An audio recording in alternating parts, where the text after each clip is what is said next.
Bonjour, cette vidéo est faite pour aider à comprendre, mais aussi à inspirer par l'exemple une façon de s'entraîner pour progresser. On ne maîtrise pas un sujet mathématique en traitant seulement un ou deux exercices. Qui pense ça se trompe. S'entraîner vraiment, c'est s'enfermer dans sa chambre pour travailler dans le silence total 10, 15, 20 exercices. Il n'y a pas d'autre secret. Alors si vous voulez vraiment avancer, vous êtes invité à vous y préparer. Merci.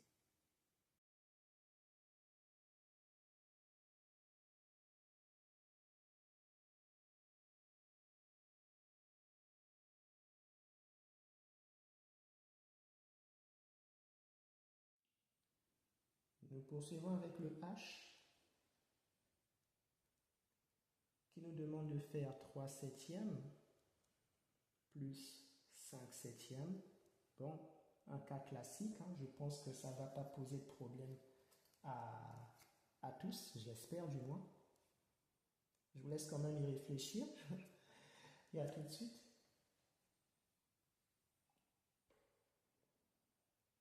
Bien, bon, c'est un cas classique, le plus simple comme on le sait. Nous avons deux fractions du même dénominateur, donc on ne se pose pas vraiment de questions. Ça va être égal à numérateur plus numérateur. 3 plus 5 vont faire 8. Et en dessous, on a 7. Et on en a fini. Rien de plus à faire.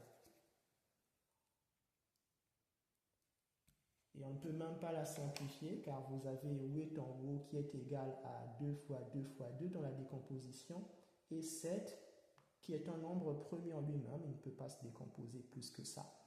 Vous n'avez pas d'éléments identiques à simplifier, ni en haut ni en bas, et donc vous avez là une fraction irréductible que vous pouvez encadrer, elle est déjà simplifiée.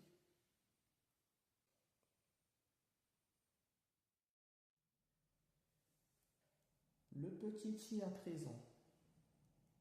Et là, on dirait bien que nous entrons dans des choses un peu plus intéressantes qu'avant. Nous avons 3 sur 6 plus 5 sur 6 moins 3 sur 9, 3 neuvièmes. Barre de fraction.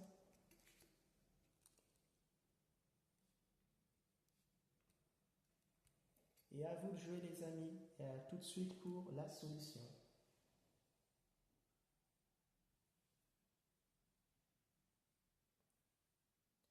Alors, comment ça va se passer? Nous avons là une petite chaîne d'opérations avec déjà 3 fractions à calculer ensemble, avec 2 d'entre elles qui ont un même dénominateur et la troisième qui a un dénominateur différent des deux premières. Pour ce faire, pour l'exécuter cette opération-là, vous avez, disons, 2 voies que vous pouvez suivre. Soit vous calculez directement l'ensemble en transformant ce qu'il y a à transformer, n'est-ce pas? Voilà. Soit vous commencez par calculer les 2 premières qui ont un dénominateur identique, comme vous savez le faire, pour ensuite vous concentrer sur les 2 dernières qui vous restera à faire à la fin. Vu qu'il y a un autre cas qui arrive, je vais vous présenter les 2 méthodes. Donc ici, je vais commencer donc par calculer ces 2 premières fractions qui ont un dénominateur identique. Et dans l'exercice suivant, nous aurons à transformer toutes les 3 ensemble. C'est parti. Donc le calcul de ces 2 premières fractions va nous donner, elles ont le même dénominateur, donc on ne se pose pas de questions, on ne calculera que les numérateurs en faisant 3 plus 5, qui va faire 8. 8. Et en dessous, donc, même dénominateur 6. On prend la dernière fraction qui reste, 3 neuvièmes.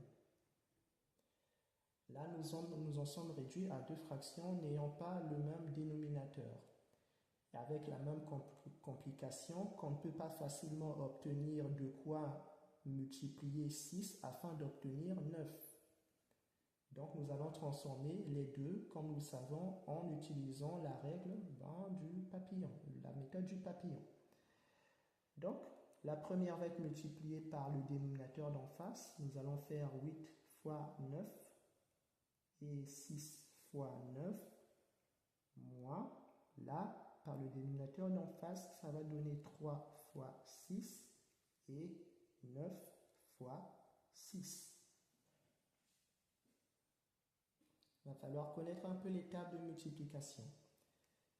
Par ici, 8 fois 9, ça nous fait 72. Et là, en dessous, 6 fois 9, ça nous fait 54. Moins 3 fois 6 par ici nous font 18 sur 54 aussi. Et voilà.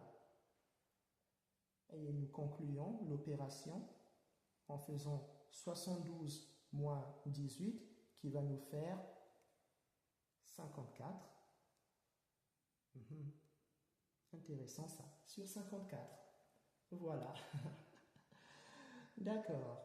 Eh bien, nous finissons donc avec 54 sur 54. Et s'il faut le simplifier, bon, il n'y a pas vraiment...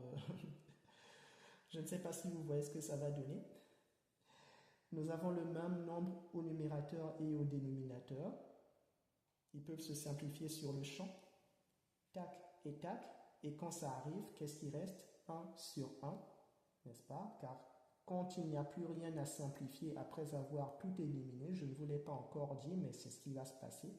Si dans votre décomposition des numérateurs et dénominateurs, il arrivait que vous éliminiez tous les éléments du numérateur et tous les éléments du dénominateur, ce n'est pas qu'il ne restera rien en haut et en bas.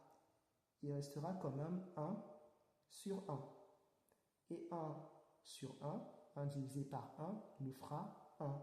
Et finalement ici, ça nous fera 1. Vous auriez également pu vous dire qu'une fraction étant une division, nous avons là 54 divisé par 54. Et un nombre divisé par lui-même nous donne 1 aussi. D'accord? Vous auriez pu le voir de ces deux manières-là.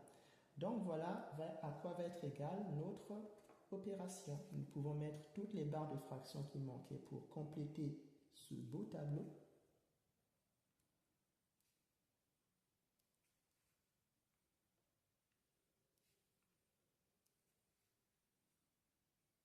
Et finalement encadrer le résultat final.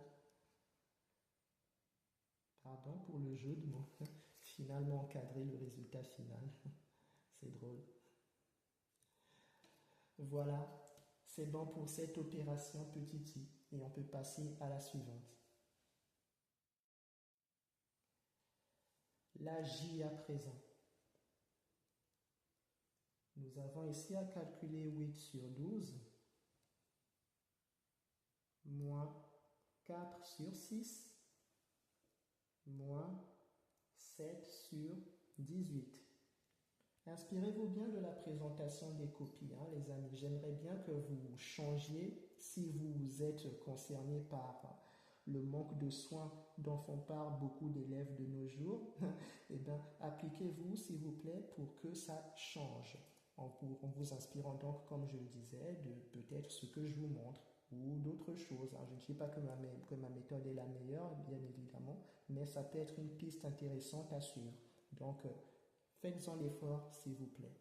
C'est bon pour la présentation des copies. Et donc, je vous laisse réfléchir à ce cas-ci et je vous dis à tout de suite pour la solution ensemble. Bien, alors, comment ça va se passer là? Tac. Nous allons transformer ce qui est possible de transformer. Nous remarquons que nous avons par là encore une chaîne d'opérations avec ici un dénominateur de 12 et là un dénominateur de 6, d'accord? Et par ici un dénominateur de 18. Entre eux, il n'y a pas vraiment de lien, enfin, sauf à en prendre deux à chaque fois pour les égaliser plutôt.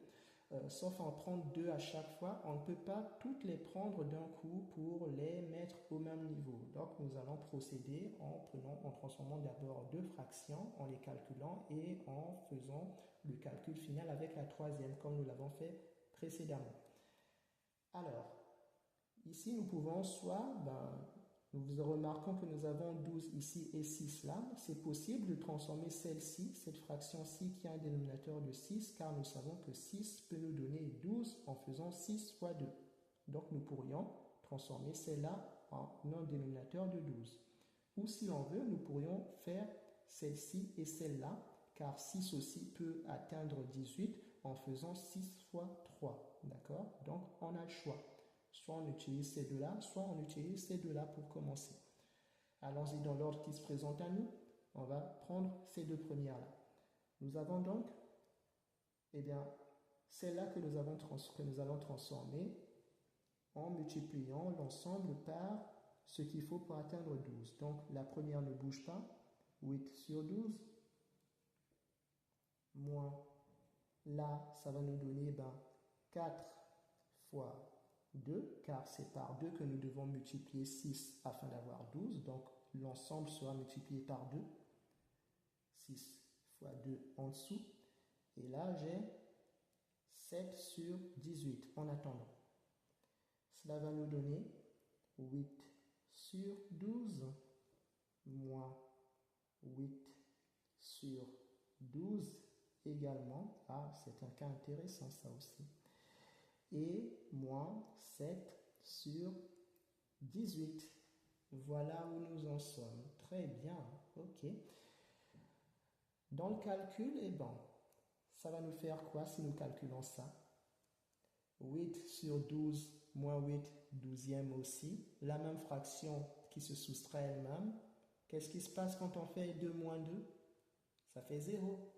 Et ça va être la même chose pour les fractions. 8 douzième moins 8 douzième vont faire 0. Et il ne restera donc plus qu'en fait celle-ci, moins 7 sur 18. On garde le moins bien sûr car depuis que nous avons fait les nombres relatifs, ils ne nous suivent plus. Ils ne nous lâchent plus, je veux dire. Je vais mettre les barres de fraction qui manquaient. Tac, tac, tac. Voilà. Et voilà. Oh, tiens, je ne m'y attendais pas. Donc, nous en sommes là. Et ceci est le résultat final de notre opération. Il ne peut pas être réduit davantage, il ne peut pas être simplifié, car 7 ne peut pas se décomposer plus, c'est un nombre premier. Et 18 ne donnerait dans sa décomposition que 2 fois 3 fois 3. Aucun 7 qui pourrait s'éliminer avec le 7 supérieur. Donc, la fraction reste comme telle et on peut l'encadrer.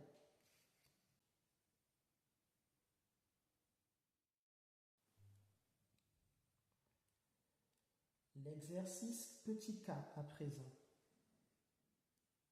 qui nous demande de calculer moins 3 sixièmes.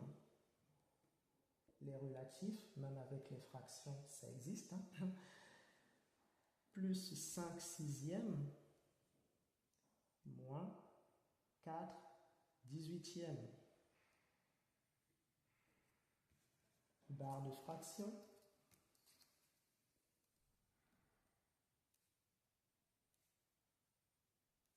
Et je vous laisse y réfléchir pour revenir tout à l'heure pour la correction. À tout de suite.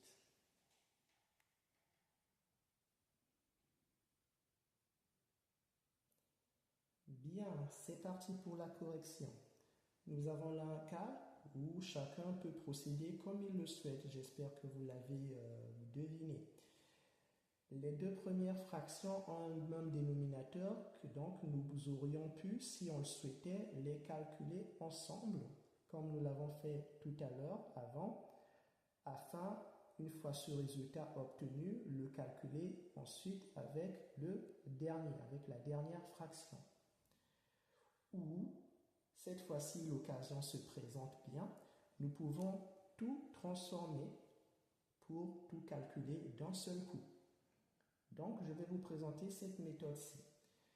Car on remarque que les deux fractions par ici ont un dénominateur de 6 et 6 peut être transformé en 18, n'est-ce pas? En faisant 6 fois 3. La transformation sera inévitable car il faudra bien que nous utilisions cette fraction-ci, on le comprend, qui a un dénominateur différent des deux autres. Donc la transformation des deux premières va devoir se faire. Pour atteindre le dénominateur de 18, nous transformerons celle-ci, celle-ci, et celle-là ne bougera pas. Donc de quelle manière ça va se passer? Pour atteindre 18 avec celle-là, il faudrait que nous multiplions le numérateur et le dénominateur par 3. Car 3 fois 6 font 18. On se concentre sur le dénominateur.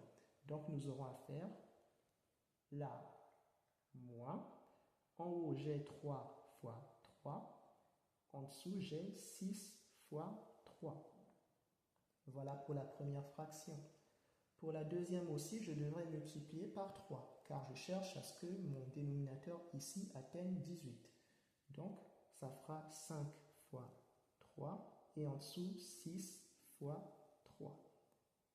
Et je marque moins. La dernière fraction ne bouge pas, car elle a le dénominateur que je cherche à atteindre. Cela va nous faire quoi?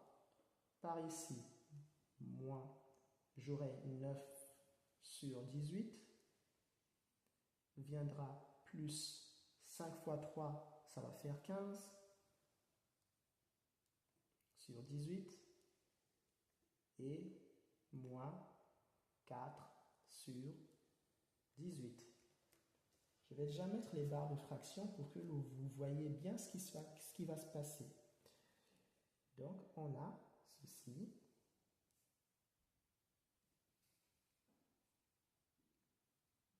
Tac. Et voilà.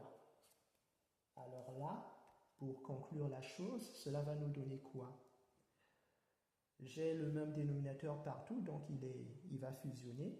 Et au numérateur, j'aurai à calculer moins 9, car quand un signe se trouve devant une barre de fraction, on peut considérer qu'il appartient au numérateur ou au dénominateur, mais plus au numérateur la plupart du temps. D'accord? Donc on peut dire que le moins est pour le 9, donc il le porte.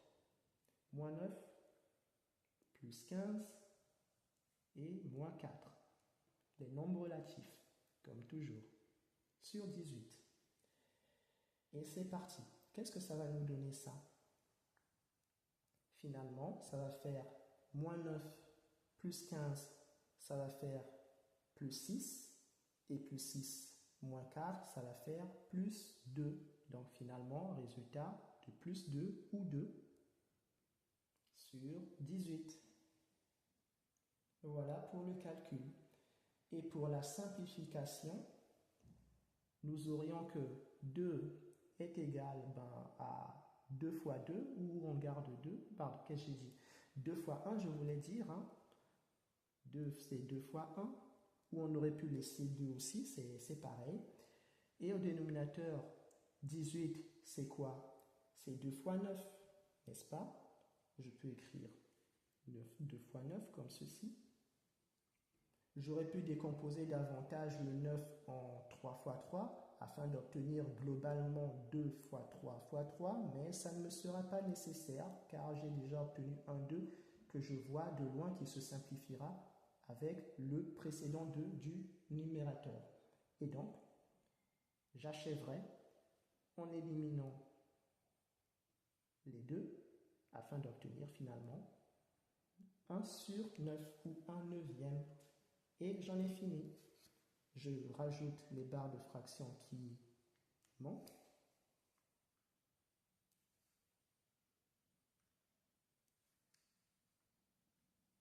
Et enfin, j'encadre mon résultat final.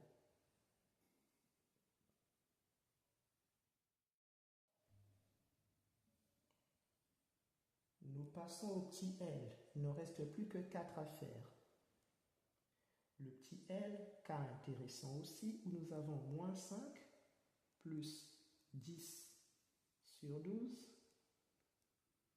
moins 6, moins 10 sur 9. Les barres de fraction qui manquent. Et je vous laisse y réfléchir.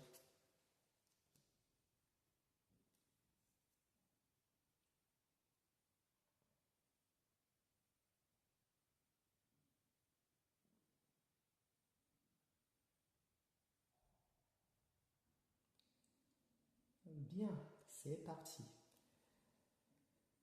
Pour faire cela, nous pouvons procéder étape par étape. Nous pourrions, si nous le souhaitions, commencer par transformer les nombres entiers que nous avons là, les nombres relatifs -5 et -6, en des nombres à fractions. Il va être important d'apprendre qu'un nombre entier peut être transformé en une forme fractionnaire où il va se retrouver dans une fraction à la place du numérateur et son dénominateur sera 1. Je vais me servir de mon brouillon pour que vous le voyez mieux.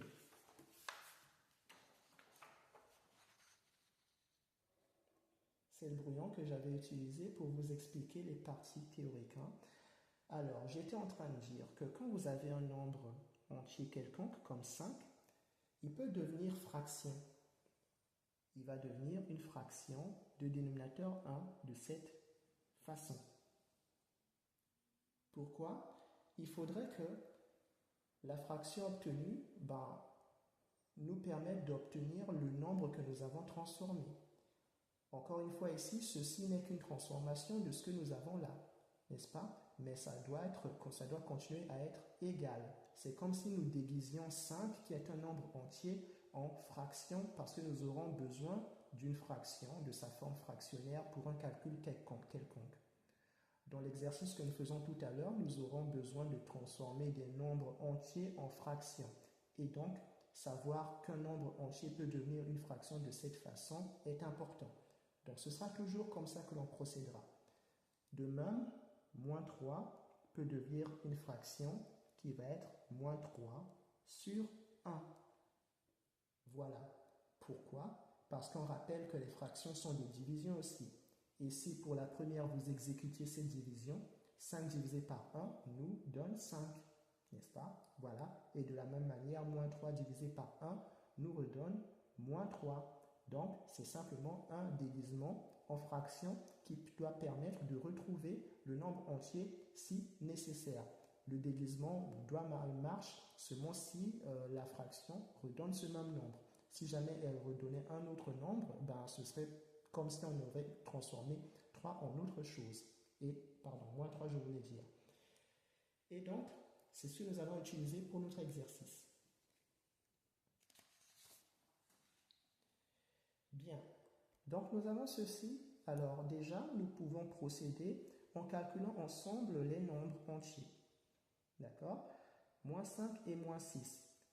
Ensemble, ils peuvent donner -11. Et à côté, nous continuons à garder les fractions. +10 sur 12. Et -10 sur 9. Ou -10 neuvième. Voilà donc. Et à partir de là, nous pouvons transformer ce premier nombre entier en une fraction comme nous l'avons appris. Il deviendrait donc -11 sur 1 plus 10 sur 12 et -10 sur 9. Ainsi, nous avons 3 fractions dans une chaîne d'opérations, d'accord, avec des dénominateurs différents, mais ce n'est pas un problème parce que nous avons appris à le gérer. Nous pouvons donc calculer ces 2 premières fractions pour commencer. Elles n'ont pas le même dénominateur, donc nous allons multiplier cette première-ci par 12, car c'est assez facile d'obtenir ce 12 à ce dénominateur en faisant 1 fois 12 tout simplement. Donc la première devient -11 fois 12. Et en dessous, j'ai 1 fois 12.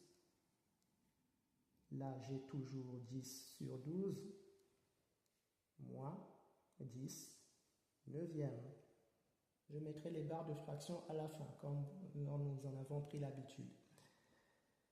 Cela va nous donner par ici, -11 fois 12, ça fait -132.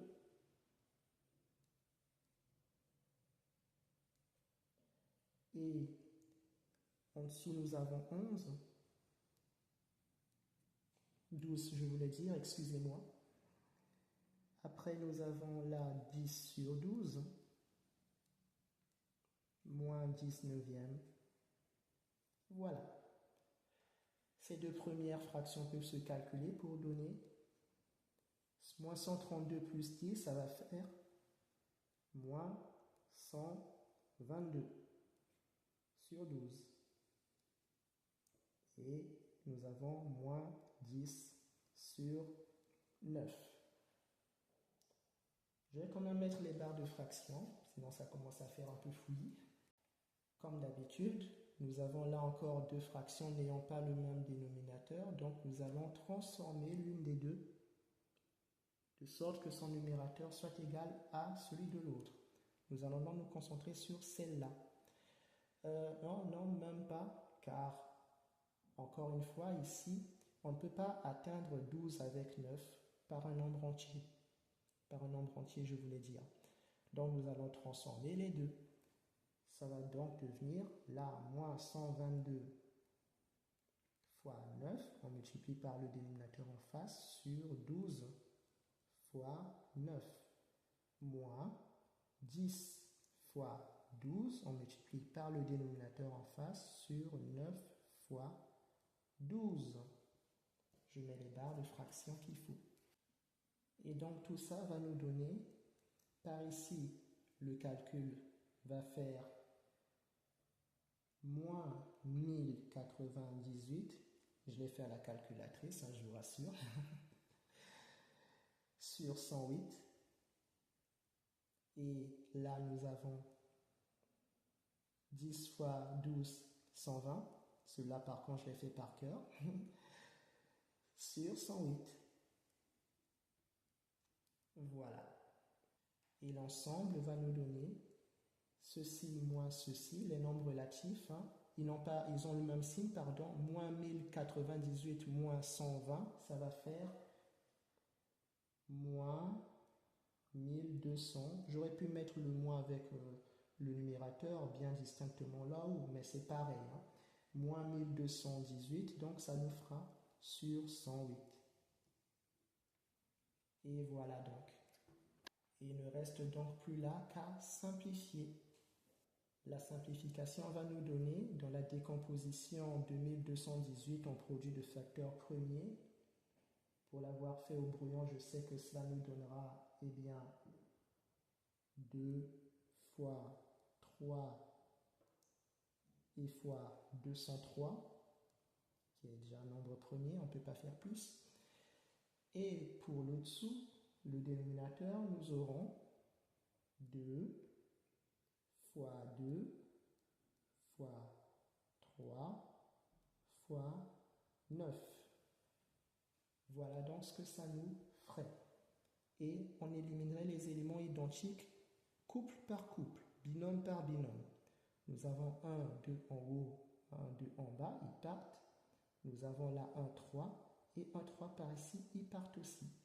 Et finalement, ne resterait que quoi? Je n'ai plus de place, donc exceptionnellement, je vais le mettre là sur le côté. Ça va être égal, ici, il ne reste donc que 203 au numérateur. Et au dénominateur, il va rester, ayant éliminé ce 2-ci et ce 3, il restera 2 fois 9 qui vont faire 18. Et c'est fini, nous pouvons encadrer ce résultat après avoir ajouté les barres de fraction nécessaires. Et voilà pour cet exercice petit L.